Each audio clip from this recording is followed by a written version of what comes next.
Hello YouTube family, কেমন আছেন সবাই? আশা করি ভালো আছেন।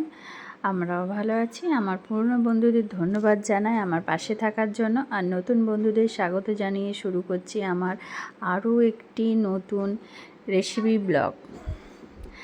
আজকে আমি বানাবো রসগোল্লার টক তেঁতুল দিয়ে। প্রথমে তেঁতুলটা ভিজিয়ে রেখেছি, তারপরে ভিজানো হয়ে যাওয়ার পর 10-15 মিনিট পর তারপর এটাকে একটু ভালো করে কাইটা বের করে নিচ্ছি চটকে। তো চটকে বের করে নিচ্ছি।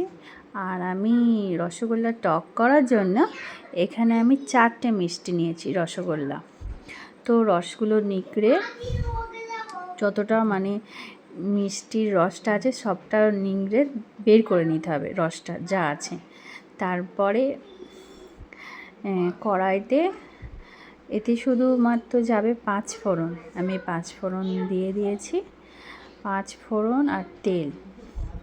তো তার মধ্যে হলুদ আর স্বাদ অনুযায়ী নুন দিয়েছি, আর গ্রেভিটা ঢেলে দিয়েছি। আর ফুটে যাওয়ার পরে আমি এতে 4টে রসগোল্লা দিয়েছি। কিছুক্ষণ 2 মিনিট কি 1 মিনিট কি 2 মিনিট ফুটবে, তারপরে আমি এটা নামিয়ে নেব।